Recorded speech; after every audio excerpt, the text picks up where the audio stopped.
I'd like to invite the next speaker on stage, please. His name is Suraj. Suraj Nath. He's a senior software engineer at Grafana Labs.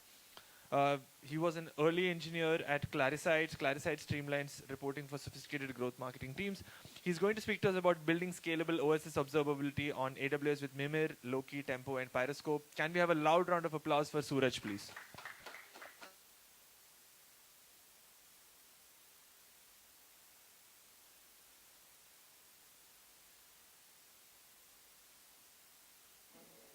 It should be on. Yeah. Hey, it works. Technology. Hello, everyone. I'm Suraj. I work at a company called Grafana Labs, and we make observability tools like Grafana. Okay. Observability tools like Grafana, Loki, Tempo, Pyroscope, and you learn about all of them in this talk. So I'll start this talk with the very programmer thingy, like hello world. Who here have written a program that looks something like this? You know, raise your hand if you have done it. You know, I mean, I expected all of you to raise your hands because pretty much everyone, or at least I, do, like whenever I try to learn a new language, this program like this or something similar is what I do. You know, like hello world. One thing that I'll say is what we did here was we created a log line. That log line just goes and prints hello world on our screen. So effectively, we learn programming by learning how to log things. So logging is the first thing that we do, right? Who here has, you know, debugged something like inserted print line statements when debugging things, you know, like, hey, yeah. Raise, all of you need to raise your hands, you know, like, because I did this week only, where I was trying to debug something and then I was like, okay, I'll just throw a bunch of print line statements, run the thing, and then see and debug it, right? So even though I do have a debugger, this still remains one of the ways, you know, I debug things, you know, like I reached here, this thing got executed, right? That's again logging, right? So if we use an analogy, logging is like a hammer, you know. It's a very versatile tool, and you can use it to get things done. You can use it to build a house. You can use it to build a table. You can use it to build anything, right? But we should also not forget that there are many other tools in our toolbox, right? When you have a hammer in your hand, everything looks like a nail. Even the screw also looks like a nail. You can hammer it down, but you're better off using a screwdriver, right? And if you're building a house where you need to hammer thousands of nails, you're better off using a nail gun, right? So similar to that, let's talk about the tools in our observability toolbox. The basic four tools that we usually have are metrics, logs, traces, and profiles. Profiles, like we've been profiling things for a while, but continuous profiling is fairly new thing. You know, like who here has captured a profile? You know, like who here have hit like /p_prof endpoint on Go programs or taken like a profile dump? No. Okay. You guys need to profile more. You know. Anyway, and how Grafana's tool fit into the observability toolbox, right? So we have Mimir for metrics, we have Loki for logs, we have Tempo for traces, and Pyroscope for continuous profiling. All of these tools are open source. You can go on GitHub, look at the code, download it, run it, do whatever you want with it, right? And obviously Grafana, you know, because Grafana is the layer, UI layer that talks to all of them, gives you the nice dashboards, what you see. Because these guys sit in the background, do their work, and mostly they don't complain. You know, like you send some data, they'll store it. You use Grafana to pull them back. They'll happily return the data. So let's look at metrics first. You know, how do you use usually metrics, right? Metrics are mostly meant to, you know, like capture things, CPU uses, disk uses, how many requests I've sent from my service, how many errors have I returned to customers, things like that. And Grafana Mimir is our Prometheus compatible store for storing metrics. You can run it as a single binary, you can run it as like a microservice mode, however way you like, and it stores its data in S3, so it's cheap to run. And if you are already using Prometheus and hitting limits of Prometheus, you can just drop in Mimir, and then you'll be good. So let's see how Mimir works, right? So Mimir supports Prometheus format, open metrics format. You can also write influx or graphite data into Mimir via proxies that we have. So if you have, let's say, one application writing data to influx, two applications writing data to Prometheus, one more old application that is producing graphite metrics, you can still use Mimir and unify your data and then capture it and then query using Grafana and build alerts on top of it. So that was Mimir. Now we started with logs, and logs again is the first thing that you do when you set up your application. Even before you instrument your application for metrics, you capture logs, right?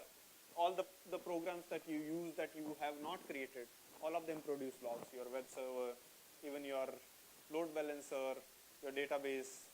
So you kind of get logs everywhere, right? And you need to pull them, collect them in a single place, and then find like, hey, what error did I see in this time range, or like show me this error message, how many times it has happened. So Loki is really good at that. Believe it or not, Loki is 5-year-old. Yeah, it turned 5 in this December only. So yeah. So Loki, what you do is you collect logs from all of your nodes. You can use Grafana agent or Promptail to collect them. You send it to Loki, and then you can use Grafana or log CLI. And you can also generate metrics from your logs using Loki. So you can say, okay, count the number of panics that I'm seeing in my application. Count the number of exceptions that I'm seeing. So it will run the query and give you the metrics instead of returning the logs. And if I say everything else is just fancy log. Metrics are also fancy logs. Traces are also structured and fancy logs. Profiles are stacked traces, but you can also represent them with logs if you are brave enough. But again, we're not talking about the hammer, right? We're talking about the nail gun and the screwdriver and the other tools that we have in our toolbox.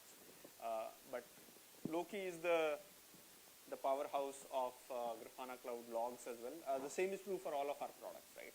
Grafana Cloud Metrics is powered by Mimir. Grafana Cloud logs are powered by Loki. So we use it at massive scale. To give you an idea, one of our cluster was pulling 1 terabyte a second from S3, and then we were told to slow down. So yeah, so Loki is that fast. And then I'll say why Loki is fast. So most traditional log storage systems, they would start with like indexing the whole log line. We looked at log lines and we saw like, can we make it cheaper? Can we make a trade-off here? So Loki by design decided to not index everything, and that is the reason why we can ingest so many logs, so much log volume without lot of cost. So what Loki does is Loki will only index the timestamp and the labels that you tell it to index. It will not index your whole log line. Now it has a trade-off, right? If you want to search like one log line across your log that is not in your labels, then you have to search through a lot of data. So what we recommend is you filter down using your labels, and then you search for the log line that you're looking for. But sometimes even after filtering, you have a lot of data, right? I'll talk about, like what we are doing there. So Loki was announced in 2018, December 2018 at KubeCon. We released Loki 1.0 in 2019. Loki released LogQL, the query language v2 in 2020. And then in 2021, we worked on retention. We added wall for reliability. We added out of order log support, because before that you could only ingest logs in the order they were created. So if you ingested something, you cannot ingest like past logs. We removed that in 2021. 2022 was our year of scale. We did a lot of stuff. We added a new TSDB index. So before, Loki used to build their own index for the labels. And then we said, these labels are very similar to Prometheus labels. Prometheus already has a TSDB index. Why not just use that? So we basically used Prometheus's TSDB index as a library in the Loki, and then we built that. And then we got all the nice things that you have in Prometheus, and that added a lot of, like speed. And then we also worked on deletes, because all of us have accidentally logged some secrets, and then you need to go and delete them. It was not supported for 4 years. People were asking us every single day that, hey, I need to delete some data, I need to delete some data. So we eventually got around doing that.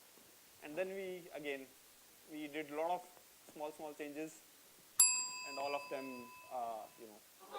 ended up helping Loki scale. And right now, the Loki team is working on Loki 3.0. And Loki 3.0 will be even faster. And it will be faster for the use case that I specified, where Loki is not a great case, right? Where you're trying to search a needle in a haystack kind of query. The Loki team is working on, we don't really have a name for that feature yet. And I don't want to say the internal name, so as I say, it's a feature that will speed up your Loki queries. So I asked AI, like, tell me how, Loki team looks like trying to work on Loki 3.0, and then it came up with this picture. And it's AI generated, because look at the fingers. So that's logs. So the third tool in our toolbox is traces. Right? I personally work on Grafana Tempo, our tracing product. So trace, again, as I said, it's fancy log, right? Structured. So what is a trace, right? Trace, if you think about it, it's nothing but a distributed call graph. Who here has like looked at a call graph or read about a call graph in computer science classes, right? Like where your function A calls function B, and then function B calls function C, and then it calls function D and E, right? Here, instead of functions, you have services, and each of your services will call other services.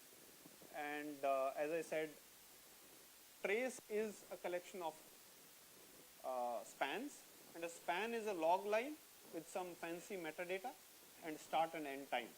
And then it also says who its parent is, and that's it. And that's how you build like a trace. And each service will generate a span for the things that it's doing, its operations, and then you push those into Tempo, and then Tempo will give you a nice trace out of that. So Tempo supports all the popular tracing format. So if you have your application instrumented with Jaeger and you're using Jaeger, you can just drop in Tempo and start sending, like point your collector to Tempo instead of Jaeger, and it will work. Same for Zipkin, OTel.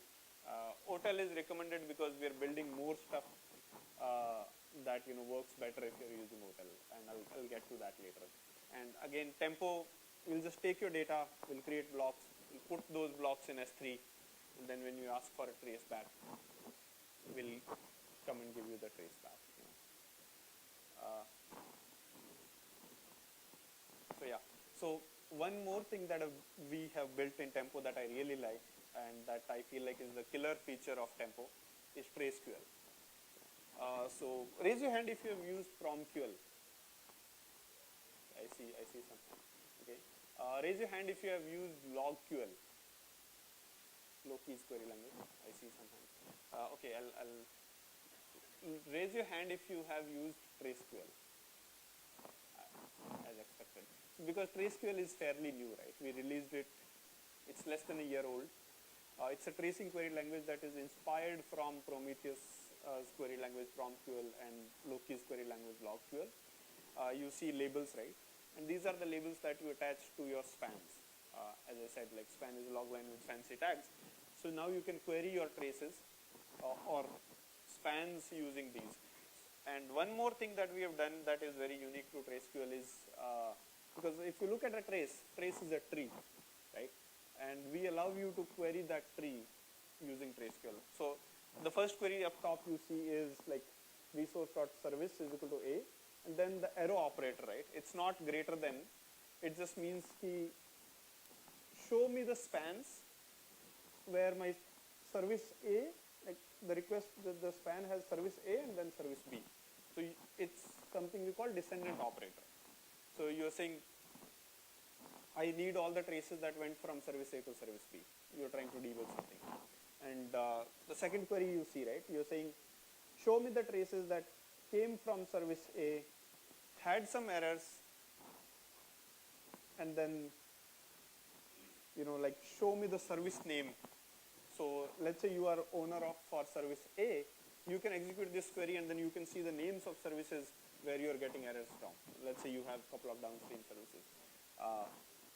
So TraceQL basically allows you to interrogate your tracing data that you have accumulated and get what you want from it.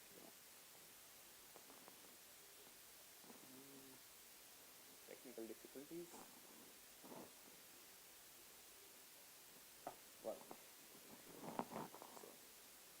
So this is another query, right? Here you are saying, show me all the spans where a request was received by my server and on the account endpoint. Because here, let's say you're debugging, somebody is reporting that you're getting errors on /account endpoint, and now you are saying, okay, show me the errors that I got from downstream services. So that was tracing. We are still building more features in TraceQL. I'm super excited about TraceQL and stuff that we're doing with it. We are hoping to, see more people use it. And next time I give a talk, I'm hoping to see more hands raised up. So now let's go to profiles, right? Profiles, again, as I said, is fairly new phenomena. And we have a product in this space. Our open source continuous profiling storage is called Grafana Pyroscope. And it was actually an acquisition. Grafana acquired a company called Pyroscope. And we had our own project called Flare. And then we merged them together to make an even better continuous profiling database. And we named it Pyroscope because Pyroscope is simply the better name than Flare. So I'll go touch upon profiling, like what is profiling. So profiling, when you capture a profile, what you do is you are looking at the call stack, and then you're saying, tell me what you're doing, tell me what you're doing, tell me what you're doing. You capture a couple of samples, and then you try to build which function was called for how long from that call stack, right?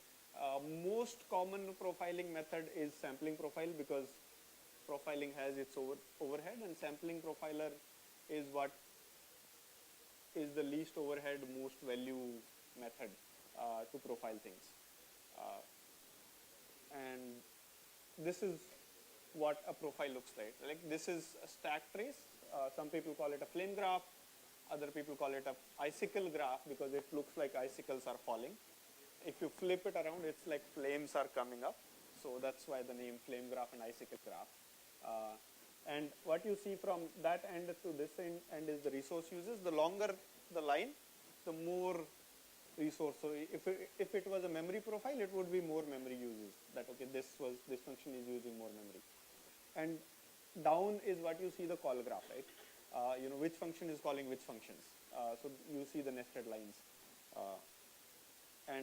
This shows a better example. Here you see there is a method called parse matchers. So anything above that was the functions that led to this function, and anything below this is what the functions that parse matchers is actually ended up calling.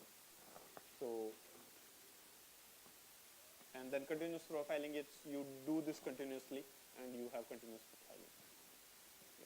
So why continuously, right? Like you say, okay, profiling has some overhead. Why do I need to continuously profile? Continuous profiling is really helpful because you don't know like when you'll need that profile, right?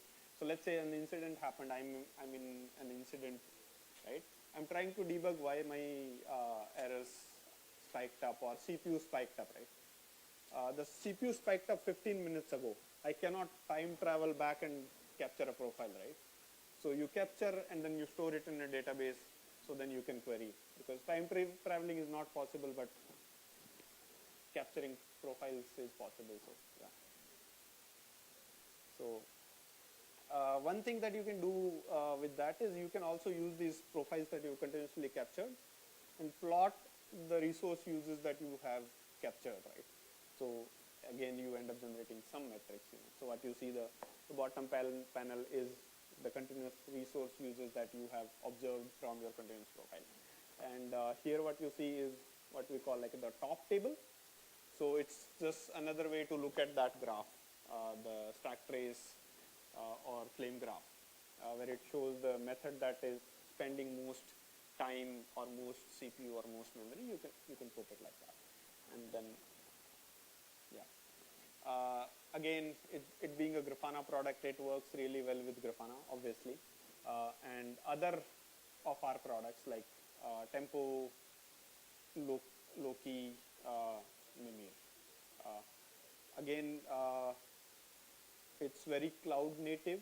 You can just deploy it anywhere. It does service discovery and all the stuff that you expect a cloud native piece of software to do. Right now, it supports 4 languages. So Go, because pprof, right? That is the first thing that we added support for. Then Java. We worked on a project called jpprof. I think I'm not really good with the name, but something like that, where we added pprof support in Pyroscope, so you can capture pprof style profiling. And we're also active in OTel's profiling seg to help contribute and form the OTel profiling standard when it comes. And then we also have support for Python and Rust. So you can capture your profiles if your programs are written in these languages. And Flare is available on, it still says Flare, right? Because obviously, but it's Pyroscope now. But if you go to that URL, it will redirect you to Pyroscope. So you can hang out in our community Slack, look at Pyroscope channel, and talk to the actual developers who build it. So now coming back to it, right? These tools on their own, they're cool, but what would be even better if we connect them together, where one tool can talk to other one, or you can jump from metrics to traces and then traces to logs, vice versa. Or what if you're looking at a trace and then you can see, okay, my service is taking a lot of time, let me look at a profile. So that would be even better. So we just did that, right? So here you see, in the same dashboard, you see metrics, and along with metrics, you see some logs and then profiles. You adjust your time range, and then your panels will automatically adjust, right? And one more thing that we'll see is here you are seeing metrics and then profiles. Then from profiles, you're jumping to traces. So this side you have a trace open. And another thing, if you see the same profile is just embedded inside a trace. So now you don't even have to do a query. You can just expand it, and then you'll get a profile inside your trace. So this is just a bigger picture of the same thing. So classic trace, and then you said, okay, this find near vehicles is taking a lot of time. Let me look at a profile. So Grafana can just do this. Another one is, let's say you want to jump from your metrics to traces. There is something called exemplars. So when you capture your metrics, you can also generate exemplars. So exemplars are extra metadata that you push to Mimir or any other Prometheus compatible storage that accepts exemplars. And then you can put stuff like, okay, this was the trace ID, this was, like anything else that you will not put in the labels. You can put it in your exemplars. And then you can jump from your metrics to traces just by clicking the button. Now, going from logs to traces, right? Grafana has a feature where if you log your trace IDs in the log lines, you can turn the trace ID into a button that you can click, and then it will directly take you to the trace. So it looks something like this.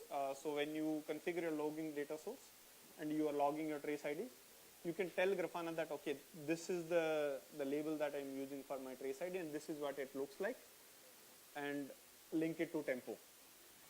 So then you'll get a button, the button that you see. And if you click that, you will jump into a trace. Now, going back from traces to logs, right? You can also configure tempo data source to take your logs and then jump from traces to logs. So that was the toolkit: metrics, logs, traces, and profiles. I don't have the time to show you the full demo.